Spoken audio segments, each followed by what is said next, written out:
Morning everyone. मैं आज आपको जो हमारे प्लांट हार्मोन्स हैं उसके फंक्शंस के बारे में बताऊंगी।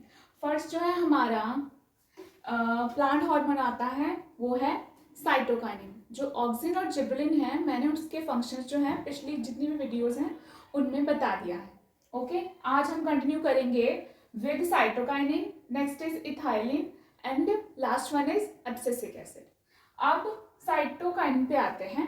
साइटोकाइनिन का फर्स्ट जो फंक्शन है वो क्या करता होता है, सेल डिवीजन। अब सेल डिवीजन जो है जैसे कि ये क्या करता है, साइटोकाइनेसिस करता है, सेल की डिवीजन करता है, एक सेल से दो सेल बनाने का काम करता है ड्यूरिंग माइटोसिस। ओके, लास्ट में क्या होता है, सेल तो दो में डिवाइड होते ही हैं, उसी में हेल्प करता है, सेल डिवीजन में हेल्प करता है। साइटोकाइनेसिस का वही मतलब हो गया, एक सेल का दो सेल में बट जाना। ओके, अब नेक्स्ट देखिए ये क्या होता है, इसमें जो है डबल जो क्रोमोसोम डबलिंग होती है वो नहीं होती है। जैसे कि क्रोमोसोम डबलिंग मियोसिस में होती है ना ज़्यादातर, वो इसमें नहीं देखी जाती है। अब नेक्स्ट जो है ऑक्सिन और साइटोकाइनिन जो है अगर साथ में काम करते हैं तो वो क्या करेंगे, परमानेंट सेल बनाएंगे। अगर ऑक्सिन साइटोकाइनिन दोनों साथ में काम करते हैं किसी भी प्लांट के अंदर तो वो परमानेंट सेल की जनरेशन करते हैं। ओके, नेक्स्ट पॉइंट है हमारा सेल इलोंगेशन। ये क्या करता है, सेल इलोंगेट करता है। जैसे कि जिबरेलिन भी क्या करता था, सेल इलोंगेशन में काम करता था, वैसे ही ये साइटोकाइनिन भी सेल इलोंगेट करता है। नेक्स्ट पॉइंट है मॉर्फोजेनेसिस। मॉर्फोजेनेसिस का मतलब क्या होता है, अगर कोई भी टिश्यू है, कोई भी ऑर्गन है, उसने कोई भी शेप लेना है या स्ट्रक्चर लेना है तो उसमें ये हेल्प करेगा साइटोकाइनिन। मॉर्फोजेनेसिस का मतलब वही होता है। Important for morphogenesis and differentiation of structure and shape of A tissues organs. Differentiation, next point है हमारा डिफ्रेंसिएशन साइटोकाइनिन में। इसमें क्या होता है, फॉर्मेशन ऑफ न्यू लीव्स और लेटरल एडवेंशियस शूट्स की फॉर्मेशन होती है, जिसमें कौन हेल्प करता है, साइटोकाइनिन। नेक्स्ट पॉइंट है हमारा differentiation of interfascicular cambium. Interfascicular cambium क्या होता है, दो वेस्कुलर बंडल्स के बीच का जो गैप होता है इसी कैम्बियम की वजह से होता है, तो उसी को बोला जाता है इंटरफेसिकुलर कैम्बियम। ओके, नेक्स्ट है हमारा क्लोरोप्लास्ट इन लीव्स। क्लोरोप्लास्ट एक ऑर्गेनेली होती है जिसमें जो है क्लोरोफिल होता है, जिससे जो ग्रीन कलर प्रोवाइड होता है प्लांट्स को। ओके, वहाँ पे फोटोसिंथेसिस होती है, तो उसी में क्लोरोप्लास्ट की फॉर्मेशन में ये हेल्प करता है साइटोकाइनिन। अब नेक्स्ट जो है हमारा सेनेसेंस। सेनेसेंस जो है एक एज के बाद प्लांट्स में जो कुछ पार्ट्स होते हैं, लीव्स हो गए चाहे फ्लावर्स हो गए, वो शेड होना स्टार्ट हो जाते हैं। ओके, उसी को बोला जाता है सेनेसेंस। तो ये जो है इसको बोला जाता है Richmond Lang effect in terms of cytokinin, क्योंकि ये क्या करता होता है, डिले करता है सेनेसेंस को, जल्दी लीव्स फ्रूट्स को जल्दी गिरने नहीं देता। ओके, नेक्स्ट पॉइंट है एपिकल डोमिनेंस। ये क्या करता होता है, एपिकल डोमिनेंस को भी कम करता है। कैसे, लेटरल जो बर्ड्स होते हैं उनकी ये ग्रोथ करवाता है। ओके, तो बेसिकली एपिकल डोमिनेंस होता क्या है, जब एपिकल पार्ट जो होता है, ऊपर वाला पार्ट जो होता है प्लांट का, वो ग्रो करता है, और जो लेटरल वाले पार्ट्स होते हैं स्टेम्स, उसमें ग्रोथ ही नहीं होती, उसी को तो बोला जाता है एपिकल डोमिनेंस। बट ये क्या करता होता है, लेटरल बर्ड्स को ग्रो करवा देता है, और इससे क्या होता है, एपिकल डोमिनेंस होती ही नहीं है। तो ये क्या करता होता है, एपिकल डोमिनेंस कम करवाता है। ओके, नेक्स्ट पॉइंट है seed dormancy. Seed dormancy overcome करता है, इससे क्या होता है, सीड जर्मिनेट कर पाते हैं। ओके, आगे जब उनको फेवरेबल कंडीशन मिल जाएगी, सही कंडीशन मिल जाएगी सीड्स को, तब वो जर्मिनेट करेंगे। Okay, resistance. रेजिस्टेंस क्या करता है इसमें, रेजिस्टेंस में इसका क्या रोल होता है साइटोकाइनिन का, बेसिकली जितनी भी डिजीजेस हो सकती हैं प्लांट्स को, या फिर कोई भी स्ट्रेस है, एबायोटिक स्ट्रेस, जैसे कि temperature, water stress, salt stress, ऐसे स्ट्रेसेस से कोई भी प्लांट गुजरता है, तो उसी को ओवरकम करने में ये साइटोकाइनिन हेल्प करता है। अब नेक्स्ट आइए, हमारा नेक्स्ट प्लांट हार्मोन है इथाइलिन। ओके, फर्स्ट ये क्या करता होता है, ग्रोथ में हेल्प करता है। ग्रोथ में कैसे हेल्प करता होता है, इथाइलिन का फंक्शन क्या होता है, फ्रूट को पकाने का काम करता है। तो ये ग्रोथ कैसे करेगा, ट्रांसवर्स ग्रोथ करेगा, स्वेलिंग करेगा, फ्रूट्स की एक्सिस की स्वेलिंग करेगा, और क्या इनहिबिट करेगा, लॉन्गिट्यूडिनल ग्रोथ, लॉन्गिट्यूडिनल ग्रोथ रोक देगा। तो इससे क्या होगा, फ्रूट जो है साइज में बड़ा हो जाएगा। ओके, नेक्स्ट जो है क्या करता है, ग्रेविटी। ये जो है सेंसिटिविटी जो होती है प्लांट्स की टुवर्ड्स ग्रेविटी, उसको कम कर देता है, डिक्रीज करता है। इससे क्या होता है, जैसे कि इथाइलिन है ये हार्मोन, उसने एक फ्रूट को पकाया तो उसमें क्या हो गया, उसका वेट बढ़ गया। जब पक गया ना, जैसे एप्पल पक जाता है उसका वेट बढ़ जाता है, तो उसका जो स्टेम है वो नीचे की तरफ लटक जाता है।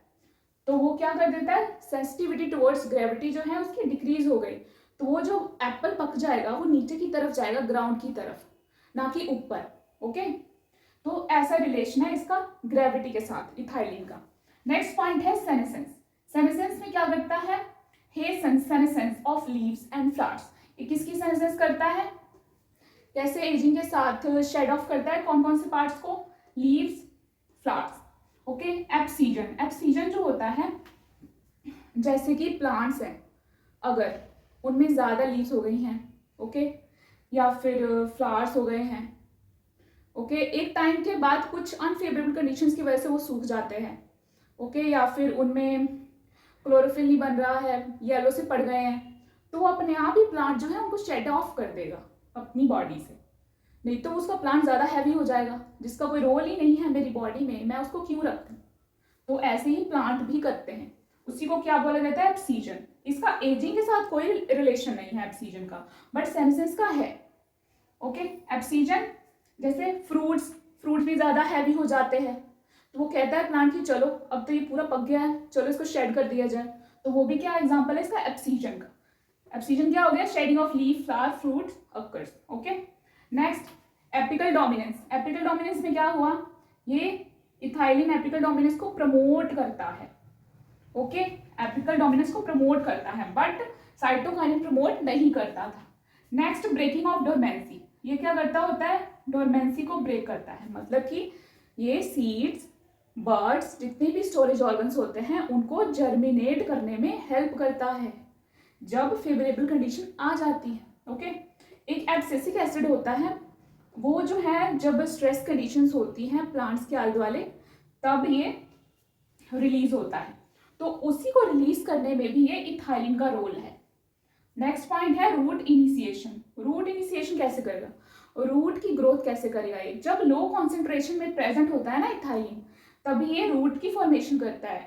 कैसे कैसे रूट्स हैं, जैसे कि रूट हेयर्स हैं, एडवेंशियस रूट्स हैं, लेटरल रूट्स हैं, इन सब की ग्रोथ करेगा। नेक्स्ट पॉइंट है ग्रोथ ऑफ राइस सीडलिंग। जैसे कि बहुत सारे वाटर में राइस हम उगाते हैं, ओके, उसके स्टॉक्स को विथस्टैंड रखने के लिए, एक जगह पे खड़े रखने के लिए भी ये हेल्प करता है इथाइलिन, और उसका जो स्टॉक होता है बड़ा करने के लिए भी हेल्प करता है, मतलब कि लीफ बेसिस को इलोंगेट करने में हेल्प करता है और इंटरनोड्स को भी बढ़ाने में हेल्प करता है, जिससे उसकी लेंथ बढ़ जाए। ओके, जितना भी झाड़ होगा उसका राइस का, वो सारा सारा पानी में ना चला जाए, थोड़ी हाइट बढ़ जाए उसकी। ओके, इथाइलिन उसी में हेल्प करता है। अब नेक्स्ट देखिए एब्सिसिक एसिड। एब्सिसिक एसिड क्या होता है, इसको हम स्ट्रेस हार्मोन के नाम से जानते हैं। फर्स्ट पॉइंट क्या है, बड डोरमेंसी, और सेकंड क्या है, सीड डोरमेंसी। अब बड डोरमेंसी में कैसे हेल्प करता है, जैसे कि कोई भी सीड है, जब एक स्ट्रेस कंडीशन आ गई, जहां पे मैंने एक मूंग बीन लगाया, वहां पे सॉल्ट स्ट्रेस कंडीशन आ गई, ओके, वहां पे बहुत सारा सॉल्ट आ गया, तो उस कंडीशन में सीड क्या करेगा, अपने आप को डोरमेंट स्टेज में लेके चला जाएगा। वैसी स्टेज जिसको हम डोरमेंट स्टेज बोलते हैं, ऐसी स्टेज होती है जहां पे वो ग्रो नहीं करता, बट वो खत्म भी नहीं होता, अंदर से मरता भी नहीं है। जब उसको प्रॉपर पानी मिलेगा, जब प्रॉपर उसको सही कंडीशन मिलेगी, तो वो ग्रो करना स्टार्ट कर देगा। तो ये बड डोरमेंसी जो है वो इंड्यूस करता है, और सीड डोरमेंसी भी इंड्यूस करता है, क्योंकि स्ट्रेस कंडीशन है, उग जाएगा तो वैसे भी मर जाएगा प्लांट, इसलिए पहले उगाओ ही मत। तो ये वाला सारा कंडीशन एब्सिसिक एसिड ही करता है। नेक्स्ट पॉइंट है स्टॉपेज ऑफ कैम्बियम एक्टिविटी। अब कैम्बियम एक्टिविटी से क्या मतलब है इसका, माइटोसिस जो होती है, सेल की जो डिवीजन होती है, उसको ये रोकता है कि वेस्कुलर कैम्बियम जो है स्ट्रेस कंडीशन में अपना काम ना करे। नेक्स्ट पॉइंट है हमारा एब्सीजन। अब एब्सीजन किस किस की पार्ट की करता है, ये फ्लावर्स और फ्रूट्स की एब्सीजन करता है। नेक्स्ट पॉइंट है लीफ सेनेसेंस। अब ये लीफ की सेनेसेंस को रोकता है, कैसे रोकता है, आरएनए और प्रोटीन सिंथेसिस जो है लीव्स में होती है, उसको ये स्टॉप करेगा पहले, तो उससे क्या होगा, लीफ जो है जल्दी गिर जाएगी। ओके, अब नेक्स्ट देखिए ट्रांसपीरेशन। ट्रांसपीरेशन अगर स्ट्रेस कंडीशन है तो उस कंडीशन में जो है लीफ के स्टोमेटा ज़्यादातर बंद ही रहते हैं, तो उस कंडीशन में ट्रांसपीरेशन रेट भी डिक्रीज हो जाएगी। तो इससे जो है ट्रांसपीरेशन रेट पे इफेक्ट पड़ता है जब एब्सिसिक एसिड का हम यूज़ करते हैं। नेक्स्ट पॉइंट है रेजिस्टेंस। ये वाटर स्ट्रेस, कोई भी एबायोटिक स्ट्रेस के रिलेटेड जो कंडीशंस होती हैं या फिर कोई भी डिजीज आ रही है प्लांट्स को जो हो सकती है, उसमें ये हेल्प करता है, उसको ओवरकम करने में हेल्प करता है। नेक्स्ट लास्ट पॉइंट है फ्लावरिंग। जैसे कि जो स्मॉल क्वांटिटी अगर हम यूज करें एब्सिसिक एसिड की तो ये कुछ हद तक फ्लावरिंग भी कर सकता है, पर फ्लावरिंग भी किस में करेगा, शॉर्ट डे प्लांट्स में। जैसे कि एग्जांपल है स्ट्रॉबेरी। ये जो है तीनों हॉर्मोन्स के फंक्शंस, ओके।